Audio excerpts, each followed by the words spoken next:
El arte convierte al ser humano en eso, en más humano. Una obra de arte habitable para el ciudadano. Las facultades de arquitectura de la ciudad de Guayaquil le quedan debiendo a la ciudad de Guayaquil.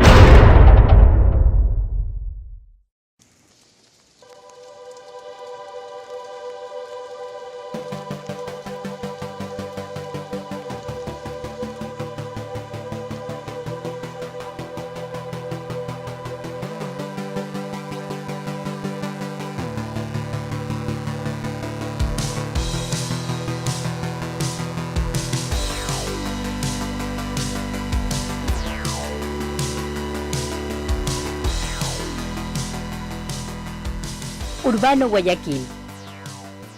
Guayaquil, ciudad puerto. Guayaquil, ciudad caliente. La ciudad ha entrado en una etapa muy dinámica, creo yo. Aunque, como bien lo dice, se han obviado cosas importantes dentro de los aspectos técnicos y de los aspectos urbanísticos que deberían de haberse manejado mejor. Y no lo digo desde el punto de vista del profesional de arquitectura, porque no soy un profesional de arquitectura, lo veo desde el hecho mismo de la parte urbana como un hecho plástico, porque bien la ciudad pudiera parodiar un poco a Gropius cuando hablaba de la obra de arte total, y la ciudad prácticamente debería de ser, con el urbanismo y con el elemento arquitectónico, una obra de arte habitable para el ciudadano. Y se cumple a medias y se hacen intentos que no son malos, pero lo que pasa es que están dispersos. Los intentos están dispersos, tienen magníficas intenciones, pero hay un componente que no lo quiero nombrar, que no permite que esas grandes jornadas que se emprenden por mejorar la ciudad no se solidifiquen, no se unifiquen, y entonces hay como instituciones marchando por su lado. Eso hace que no se aproveche en conjunto todos esos esfuerzos y el ciudadano vea retaseado su vivir o su estar dentro de la ciudad. Quiero vivir a través de la plástica, a través del color, a través de la forma, porque no solamente nuestra ciudad, el mundo está tan lleno de tantos mensajes que nos llegan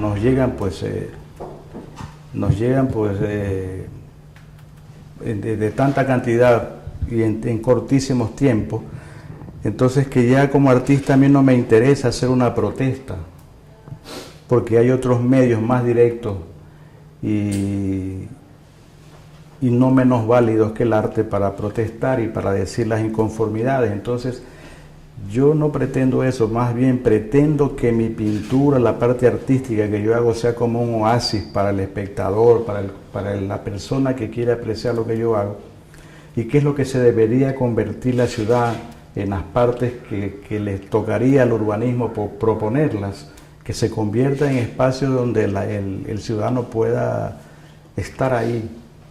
No solamente el espacio verde, porque también el hecho plástico, si se volca la ciudad, el hecho plástico va a hacer que la persona eleve su autoestima, porque ya no es solamente que lo ve en la revista o lo ve en la televisión, sino que puede revisar, puede tocar una obra de arte. Algo de esto lo ha manejado la Asociación Cultural Las Peñas por bastante tiempo. La ciudad, cuando es la exposición de Las Peñas, por ejemplo, va a esa exposición. Y yo me atrevo a decir que inclusive los artistas, los plásticos, le dieron un sentido más, un sentido positivo al barrio Las Peñas, porque si nos tenemos que remontar a mucho tiempo atrás, pues con el perdón y con el permiso de quienes habitan o han habitado siempre en el barrio Las Peñas, era un sitio peligroso. Ahora ya la gente va hasta con confianza, iba con confianza, porque en ese tiempo se podía ir con confianza a ese hecho plástico. Entonces, acontecimientos de esta naturaleza son los que yo creo que deberían de multiplicarse. Y el arquitecto y la facultad de arquitectura no están exentas de aquello, es más, siempre debieron convocarse. Siempre debieron convocarse. Las facultades de arquitectura desde la ciudad de Guayaquil le quedan debiendo a la ciudad de Guayaquil. Y es posible que yo esté diciendo una herejía para muchos, de ser la voz que aglutine el pensamiento urbanístico, la idea urbanística de la ciudad para hacer lo que debiera de ser. Tal vez se ha perdido esa intimidad que tenía la gente. Era una intimidad cotidiana, ¿no? Eso se ha perdido, pero hay diferentes razones. Los sociólogos están al tanto de esto. Entonces, hay diferentes razones. Yo me acuerdo mucho, yo me crié en un barrio popular y me acuerdo que los vecinos salíamos después de las 5 o 6 de la tarde, salíamos con la sillita al portal y a conversar con el vecino y a tomarse un café, y me acuerdo que mi abuela fumaba un cigarro y era bonito y nos saludábamos todos. Había una cosa tan anecdótica, que puede ser anecdótica ahora, pero me acuerdo que la leche que tomábamos en el desayuno, nos la dejaban en la puerta de la casa, sin siquiera todavía abrir la puerta. Y el señor que vendía el periódico también nos lo dejaba ahí en la puerta. Y no se lo llevaba a nadie. Era increíble. Era increíble. Entonces, uno se levantaba a 6:30, 7 de la mañana y ya estaban los 2 litros de leche que usamos. Nosotros somos 6 hermanos, imagínate. Entonces, 2 litros de leche, el periódico y el pan que lo comprábamos en la otra esquina, ¿no? Entonces, esas cosas se han perdido y porque ahora hay una desconfianza, ¿no? Hay una desconfianza en que se puedan llevar algo que de uno, que no encuentres lo que ahí dejaste, cosas como esa, ¿no? Entonces había poca preocupación por la seguridad de las casas, esas cosas así. Pero bueno, eso es lo que trae la migración, el expandirse la ciudad, a veces desordenadamente por el mismo hecho de que cada uno quiere buscar un espacio que está yo estoy de acuerdo, tiene completamente derecho, ¿no? Pero la ciudad creo que se vio muy sometida a estas migraciones, entonces no tuvo la capacidad, o sus dirigentes no tuvieron la capacidad de poder cubrir todas esas necesidades que se fueron fabricando sobre la marcha. Y entonces empezaron muchas tubulaciones, muchos tuburios que no es lo más favorable para una ciudad, pero que existen. En muchos lugares lo pretenden esconder, pero eso existe. Bueno, para mí es recurrente en mi memoria el salir a pasear a la parte más lejana de donde yo vivía, que era venir hasta el aeropuerto, el antiguo aeropuerto, y venir por la Avenida de las Américas, que era una avenida linda, con los monumentos, los bustos de los presidentes, a los que se les ponía aquello, encontrar el hemiciclo con las banderas. Pues eso para mí, de muy muchacho, era un espacio bien abierto, o sea, eso pues no existe, pues la ciudad se ha ido convirtiendo en esa selva de cemento que se ha vuelto, el tema se ha vuelto un lugar común, decir la selva de cemento.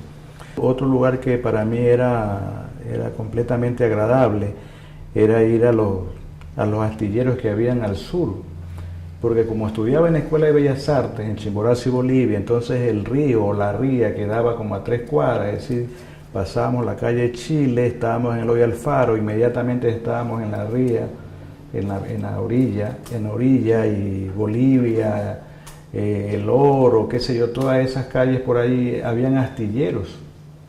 Entonces eso era para mí interesante y algunas veces le hacíamos apuntes a los trabajadores de ahí, le hacíamos apuntes, dibujábamos la labor que ellos hacían.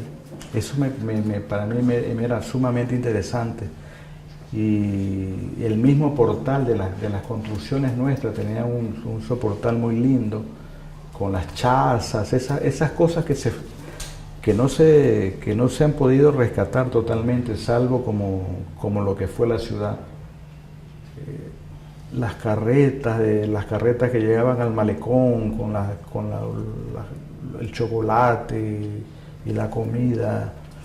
Yo vivía de muchacho, vivía en la calle Colón y Boyacá, y por ahí veía desfilar las carretas que iban al malecón. Y se instalaban ahí en la noche y eran iluminadas, y uno iba a comprar ahí los aplanchados y el chocolate y también alguna comida típica. Bueno, esas cosas se perdieron completamente. Para que una ciudad mejore, definitivamente la educación. La educación, y yo me atrevo a decir que el arte. Porque el arte convierte al ser humano en eso, en más humano. Hay una sección de José Martí que dice que la arquitectura es la más humana de todas las artes.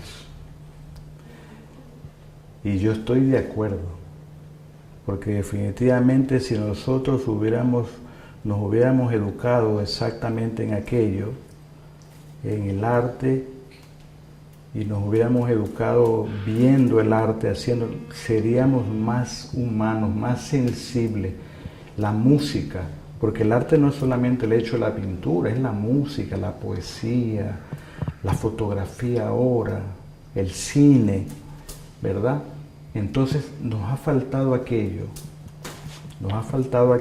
y las instituciones, y yo pienso que nos siguen debiendo las instituciones culturales, porque aún ahora las instituciones culturales son manejadas por élites, definitivamente si no congenias con quien maneja eso, te vas a sentir marginado. El hecho más anecdótico y agradable de los artistas, y me incluyo, en la ciudad, es poder exponer en ese barrio cada año. Y le digo que eso es como anecdótico si se quiere, pero eso es un hecho importantísimo, porque no hay artista de la ciudad que no haya pasado por ahí. Bueno, habrán unos artistas que después se olvidan de que pasaron por ahí porque se le endilgan muchas cosas a las peñas, pero creo que no hay uno solo que no haya pasado por las peñas. Y hay gente que mira las obras y se complace en ello y piensa que muchos de estos artistas que están ahí no han estudiado aquí. Entonces eso para mí me es sorprendente, ¿no? Porque el pueblo, la gente cree que la mayoría de esos artistas han estudiado en Europa, han estado por otro lado, pero no, han sido estudiados aquí, han estudiado mucho. Sí, hay algunos que han ido a Europa, han ido por otras partes. Es que llega a sonar como a queja, ¿no? La única escuela de Bellas Artes que existía aquí, luego se convirtió en un colegio, y ahora no sé en qué esté convertida, pero entonces se enseñaba ahí, la mayoría de pintores de mi época, coetanos conmigo, nacieron ahí, afuera de los autodidactas y eso, nacieron ahí. Y entonces cuando viene alguien y le dice, oye, ¿tú estudiaste en Europa? No. Entonces es una doble sorpresa para el que te lo dice y para el artista, ¿sí te das cuenta? Porque descubre que aquí pasa algo interesante. Aquí las personas, los que se dedican a la parte cultural, a la parte de arte, son gente como ustedes que tienen esa pasión, que a lo mejor no se están ganando un centavo, pero tienen esa pasión. He dado clases en la mayoría de establecimientos de arte o que tienen que ver con la arquitectura de la ciudad. La Universidad Laica, la Universidad Católica, la Universidad de Guayaquil, el Instituto Superior Jefferson. He dado en institutos particulares de arte y de diseño, dando mi materia, mi talento, o sea, lo que yo pude aprender. Entonces, cuando alguien me dice que no puede vivir de su talento aquí en el medio, yo digo, bueno, es que hay que ser más perseverante. Mi peor tragedia. Bueno, hay cosas que se suceden naturalmente, porque la vida, la naturaleza del ser humano es esa, ¿no? Entonces, por ejemplo, que fallezca un ser querido realmente no lo veo como una tragedia. Puede causar mucho dolor, pero en todo caso es la transición de la vida. Pero, por ejemplo, para mí, lo que yo considero una tragedia que me pasó en mi ciudad y yo pensé que no me iba a pasar nunca, es que me secuestraran con mi esposa. Entonces eso para mí fue una tragedia, fue traumatizante. Y bueno, nos secuestraron, nos llevaron a asaltaron otros transeúntes en mi carro. Y entonces consolaba a mi esposa que no esté nerviosa, le trajeron un vaso, una botella con agua, le dieron un caramelo, esas cosas así, ¿no? Pero claro, ya me habían dicho que me podían dar un balazo y esas cosas, ¿no? Creo que he podido, dentro de las posibilidades, en la parte profesional, salir airoso de todo esto que me ha presentado la vida como retos. Y tal es así que tengo tantos años en el arte y además transmitiendo conocimientos artísticos, y esa es mi mayor satisfacción. Créanme que yo estoy contento de lo mío por poder hacer en lo que me formé, porque no puedo decir que no me he formado, me formé. Mi padre es un artista, yo vine de él, fui a Bellas Artes, seguí trabajando en ilustrándome por medio de las redes sociales y estas cosas, y puedo decir que afronté con éxito todo eso. Además tuve maestros valiosos como Teo Constante, César Andrade Faini, que era un colorista increíble, el maestro Alfredo Palacio, que es un escultor maravilloso, que todos ellos fallecidos. Pero eso como cosa dura, ¿no? El sufrir ese secuestro. Pero de ahí el resto me he formado, o sea, el arte, el relacionarme con los amigos, con los alumnos, que luego se convierten en amigos. Yo creo que he tenido un paso muy agradable por los lugares donde yo he dado clase, y siempre me recuerdo a mis alumnos, y yo me recuerdo de ellos con mucho cariño, mucho aprecio, porque el ambiente siempre fue de respeto, de admiración mutua, porque es maravilloso también para uno como profesor que ese alumno que no trae nada en la mano después se lleve la facilidad de hacer unos rasgos que convierte en obra de arte un papel. La tecnología tiene dos vertientes. Lo positivo de ella, que te lleva al mundo inmediatamente, y lo negativo que te abstrae de ese mundo. Entonces el joven debe de advertir esto. La tecnología es justamente para superar etapas, pero no las etapas vivenciales.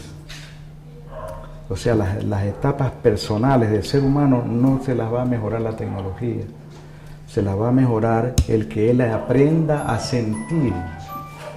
El que él aprenda a sentir cada espacio de su casa, de su entorno más cercano, y luego ir abriendo el horizonte hacia el resto de la ciudad, a su barrio, hacia la ciudadela que ahora se utiliza, y luego hacia la gran ciudad, ¿verdad? Viviendo esos espacios, viviendo los momentos y las cosas que ocurren ahí, ser partícipe de aquello.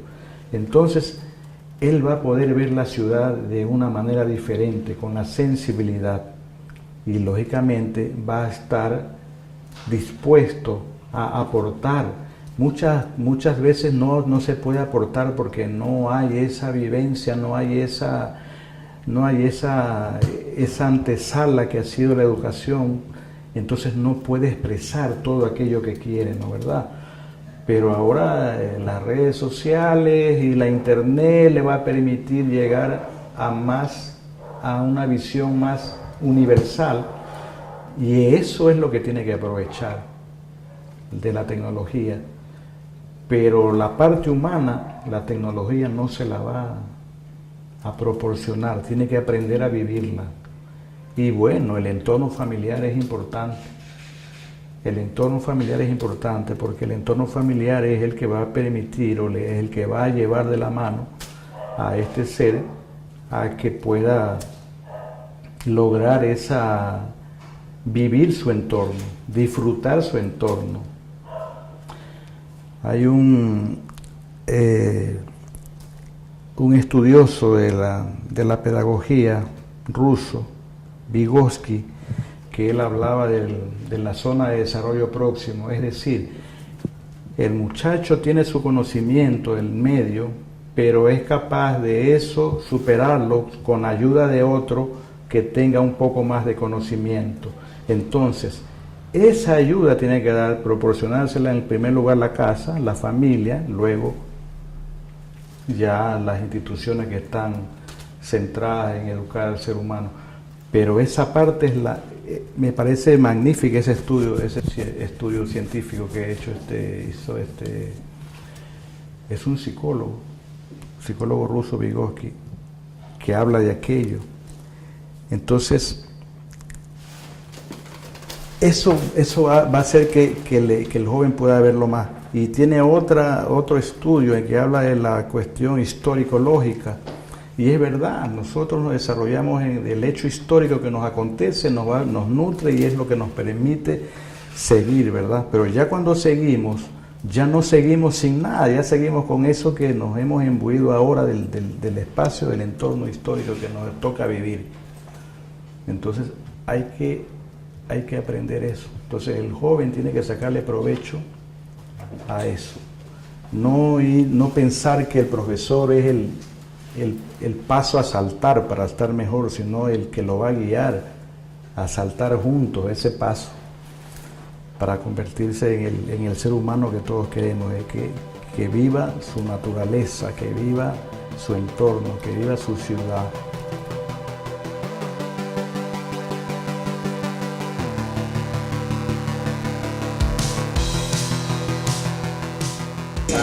Alineación a lo que nosotros queríamos realmente. Más bien yo digo, vuelvo a redundar, cuasi ciudad o que queremos ser ciudad, pero también hay